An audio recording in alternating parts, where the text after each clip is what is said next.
예, 뭐 요즘 이제 그런 제가 강연을 많이 나가는데요. 예. 저는 뭐 국제정치학자니까요. 예. 아까 말씀드린 것처럼 한 21세기로 넘어오는 그러니까 최고의 그 자유주의 국제 질서의 전성기는 소련이 붕괴되고 9.11 전까지 한 10년입니다. 91년과 2001년입니다. 그 10년이 세계화의 전성기라고 얘기합니다. 예.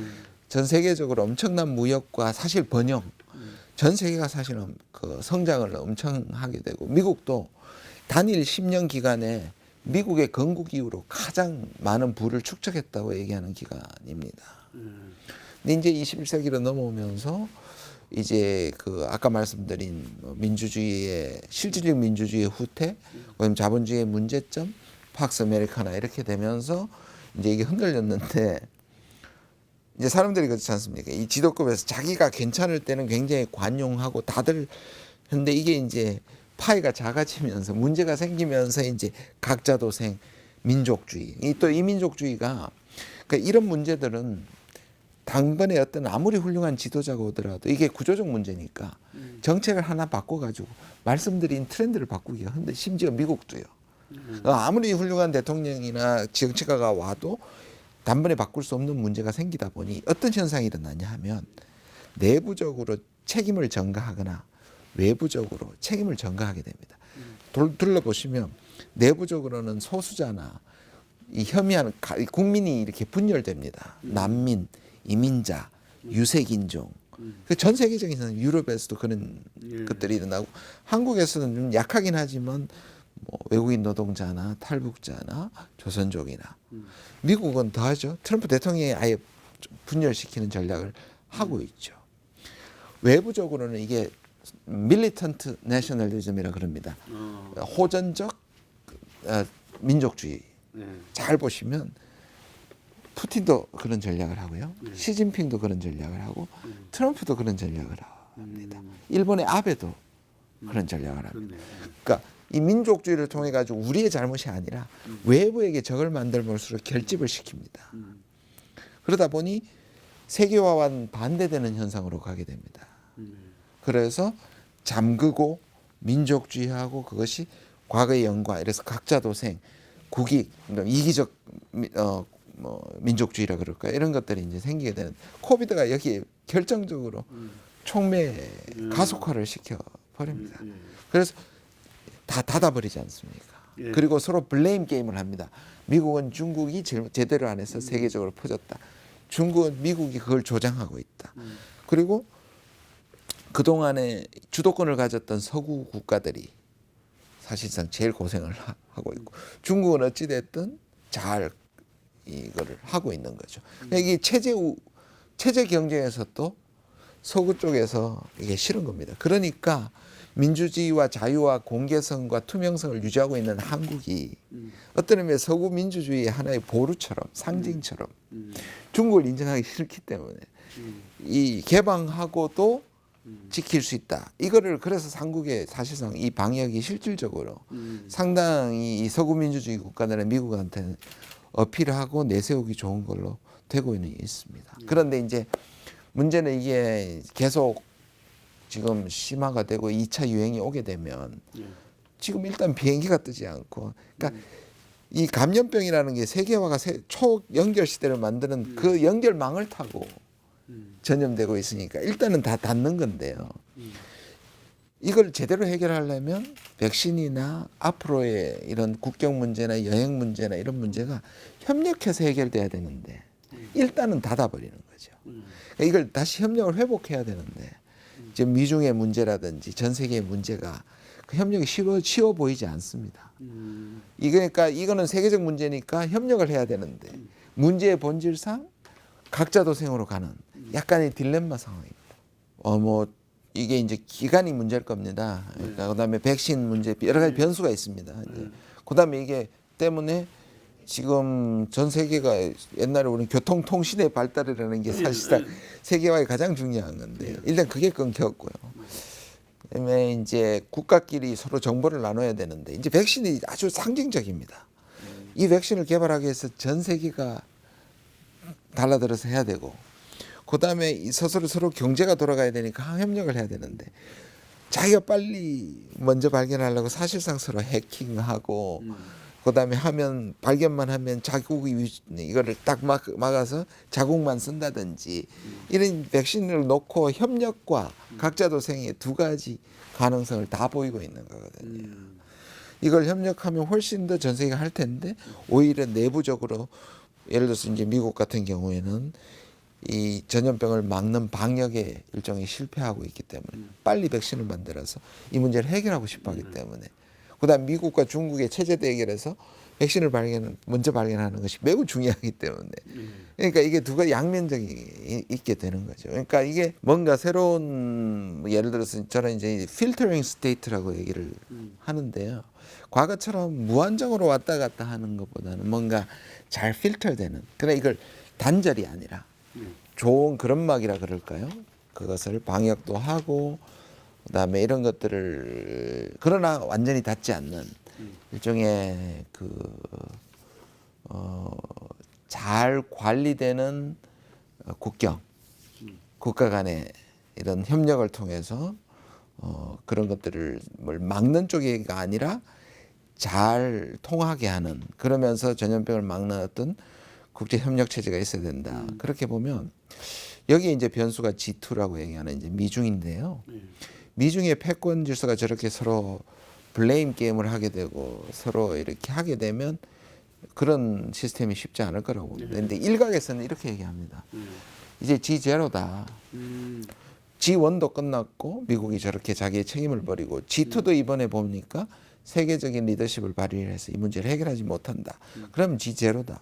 그러면 이 중간국들 그래서 이제 독일이라든지 프랑스라든지 캐나다라든지 그다음 한국까지 포함해가지고 이런 국가들이 뭔가 협력의 질서들을 만들어내면서 주도는 못하겠지만 이걸 만들어내서 미중을 오히려 끌어들이는 그런 질서에 대해서 얘기를 하는 사람들도 있습니다. 가능할지 모르겠지만 하나의 대안이 될 수도 있다고 생각합니다. 예, 뭐 굉장히 어려운 문제입니다. 2016년에 제가 좀 불안하긴 하다. 다시 말해서 트럼프가 될 가능성 여지를 남겼지만 저도 뭐 힐러리 클린턴의 당선을 점쳤던 사람이고 아마 미국의 대부분의 그때 당시 16개 직전에 대선 직전에 16개 공신력 있는 그 중에 한 개 빼고는 다 틀렸었습니다. 그러다 보니 최근에는 오히려 그게 때문에 더 조심스러워진 것 같습니다. 오히려 항상 여지를 남기고 미국에서도 얘기를 하고 이렇게 어려운 이유가 미국은 이제 그 주별 특히 경합 주별이 중요한데 전국적인 지지도만 나오니까 거기서는 지금 10% 이상 벌어지는 게 나오고 이제 최근에 이제 경합주들을 따로 조사하긴 하는데요. 그래서 말씀하신 것처럼 이 통계가 뒤집어진 경우는 지금 시점에서 한 번도 없는데요. 트럼프 대통령이 워낙에 뭐 전례를 찾을 수 없는 특이한 케이스인 거고 그다음에 현직 대통령 프리미엄이 있고 그다음에 샤이 트럼프라고 얘기하는 그 숨어 있는 그때도 그 뭐 2%에서 최대한 5%를 봅니다. 2% 5%는 사실상 선거에서 어마어마하게 중요하니까요. 그다음에 또 하나는 그때 이제 보통 절대적으로 소수 인종들이 이제 힐러리 클린턴을 지지했습니다. 특히 흑인들이 90%가 넘는 지지를 보내는데 그들의 약점이 투표장에 나가지 않는다는 겁니다. 그리고 투표하는 너무 잘 아시겠지만 자기가 뽑고 싶은 사람을 위해서 투표장에는 적극적으로 나가지만 다른 사람을 떨어뜨리기 위해서는 지금 코비드 상황인데 투표장에 가서 트럼프를 떨어뜨리기 위해서 하겠느냐 이게 이제 가장 큰 그래서 또 등록도 해야 되죠. 등록도 해야 되고요. 그래서 전화했을 때는 당연히 트럼프를 싫어한다고 얘기했던 사람들이 일부는 샤이 트럼프일 것이고 일부는 정작 투표장에 가지 않는다. 이게 이제 변수인데요. 그러니까 그 변수를 감안해도 지금은 바이든이 될 거라는 게 이제 대체적인 것 같습니다. 근데 이제 그 부분이 좀 걱정이 그 부분이 조금 앞으로 조금 더 두고 봐야 될 부분이고요. 그러니까 여전히 바이든이 대선으로 가고 있는데 이제 그거 지금 이제 네거티브가 굉장히 심해졌습니다. 특히 이제 바이든에 대해서는 이제 네거티브 전략 인신 공격으로 가고 있는데요. 약간 슬리피 조, 나이 많은 조 그래서 그 정도에서 지금은 거의 인지 능력을 상실한 치매기가 있는 지도자로 지금 몰아붙이고 있거든요. 그래서 만약 토론이나 이럴 때 과거에 바이든이 토론을 잘 했는데요. 그 최근에 이제 토론 같은 걸 보면 좀 약점을 보이지 않겠나. 그리고 시절이 하수상할수록 강하게 얘기하는 사람들이 필요합니다. 이게 지금 코비드라든지 어쨌든 이 코비드나 이 전체 위기 상황이 트럼프한테 해도 되지만 마이너스도 되지만 이런 위기 상황에서는 세게 얘기하고 강하게 얘기하는 사람들이 어필하기 쉽다는 것도 또 하나의 변수이기는 합니다. 그리고 트럼프가 폭스 TV 인터뷰에서 세게 이야기했대요. 어떤 결과가 나왔을 때 승복할 거냐고. 지금 제가 그 말씀을 드렸는데 굉장히 중요한 말씀을 하셨어요. 일단 2016년에도 그랬고 한 번도 승복한다는 말을 분명히 얘기한 적이 단 한 번도 공식 선상에 없습니다. 그리고 지금 이제 투표의 참여를 높이고 코비드에 대한 것을 대처하기 위해서 우편 투표제를 확대하려고 하고 있습니다. 그러니까 우편 투표제를 하게 되면 아무래도 조금 올라갈 것이고요. 그렇게 되면 그렇게 지게 되면 이게 우편 투표는 며칠이 걸리지 않습니다. 그래서 바로 지금 이미 그 이야기를 했습니다. 릭 될 것이다. 릭이란 말이 이게 선거 부정이 일어날 것이다. 라고 반대하면서 그걸 단서를 붙였어요. 우편 투표를 확대하면 그것이 선거 부정으로 이어질 것이라고 이미 얘기를 했거든요. 그러니까 이거는 판을 깔아놓는 거 아니냐.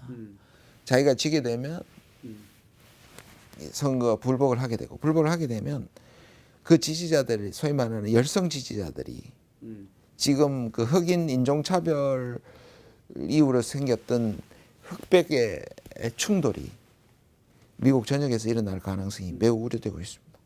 이제 바이든이 되면 오바마 3기라고 내부에서 나오고 있습니다. 오바마 때 부통령을 했기도 했고 워낙에 이제 근데 이제 일부 그 샌더스를 포함해서 이제 2016년의 패배의 또 하나의 원인이 민주당 내부의 급진파와 온건파 사이가 갈라졌기 때문에 하나가 되지 않았기 때문에 그래서 어젠가요 미국에서 그 샌더스와 함께 TF를 만들어 가지고 정강 정책을 같이 만들어서 초안이 나왔습니다. 이제 이 초안이 나중에 8월에 그 전국 전당대회 할 때 이제 본안으로 나오게 될 겁니다. 근데 이 초안을 보면 이제 진보적인 아젠다를 꽤 많이 넣었습니다. 예를 들면 전 국민 보험이라든지 이런 것들 오바마 케어보다 더 강력한 보험이라든지 이런 것들이 들어 있고요.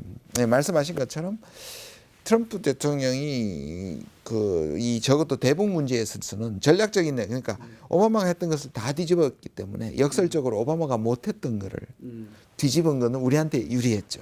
북한하고 그렇게 됐는데 이제 우리가 안타까운 게 아마 그 하노이 때 뭔가 그 실적이 있었다라면 바이든도 그거를 뒤집지는 못할 텐데 일단 바이든의 눈에는 모든 것이 실정이었기 때문에 지금 다 뒤집는다는 거거든요. 그래서 그 당일날 파리 기후협약에 다시 재가입하겠다. 이란과의 협상을 살려내겠다. 오바마 케어를 살려내겠다. 다 했는데 이 문제는 이제 반대로 가게 되겠죠. 그다음에 이제 또 걱정하는 게 뭐냐면 저겁니다. 걱정하게 되는 게 이제 그 인권, 가치 이런 것들을 이제 북한을 압박하게 되면 이제 이 부분에서 북한하고 나빠질까 이제 많은 사람들이 걱정을 하는데요. 그럼에도 불구하고 저는 플러스 요인도 있다고 생각합니다. 일단 국제적 예측 가능한 그다음 국제적 협력을 통해서 할 가능성이 있고요. 그렇게 되면 이제 나오는 얘기 중에 하나가 이쪽 캠프에서 나오는 얘기가 육자회담 얘기가 나오고 있습니다. 그런데 과거의 육자회담은 차관 복급이 육자 정상회담을 하자는 얘기가 나오고 있습니다. 그거는 굉장히 좋은 사인이라고 생각합니다. 미국 혼자서 북한의 체제 보장을 못 해주니 그렇다면 과거에는 이제 그 실무급에서 했으니까 문제가 됐으니까 급을 올려서 육자 정상회담 많이 나오고 있고요. 민주당 내부의 브레인들이 그 얘기가 나오고 있으니 그것도 좋은 거고요. 두 번째는 뭐냐면 설득이 가능하다는 겁니다. 1998년에서 2000년 사이가 우리가 경험이 있습니다. 북한의 핵 문제가 등장하고 난 뒤에 한미가 진보 정부끼리 겹친 게 98년에서 2000년 클린턴 대통령과 김대중밖에 없습니다. 그때 무슨 일이 있었냐면 1994년에 제네바 합의가 흔들리기 시작했고 그게 제일 북한에서는 제대로 경수로도 제대로 진전이 안 되고 중유 제공도 안 되면서 북한이 불만을 터뜨리면서 미사일을 98년도에 일본을 통과하는 중거리 미사일을 탄도미사일을 날려서 북미 관계가 급경색이 악화가 됩니다. 그때 김대중 대통령과 임동원 장관이 페리를 만나서 페리 프로세스를 시작돼서 미국으로 건너나서 클린턴을 설득시킵니다. 그래서 페리 프로세스가 시작됐고 그때 나온 얘기가 김대중 대통령한테 클린턴 대통령이 한 말이 운전석은 한국이다. 한국의 운전석이 그때 나온 겁니다. 아, 그렇구나. 네. 그래서 그 2년 그래서 어디까지 이어졌냐면 2000년 6.15까지 이어진 겁니다. 물론 이것이 또 9.11과 부시 대통령의 등장으로 2년의 단명을 했지만 그 기간이 재현할 수 있다면 저는 그게 우리한테는 기회가 될 수도 있다고 생각합니다. 그러니까 플러스 요소와 마이너스가 다 있다고 생각합니다.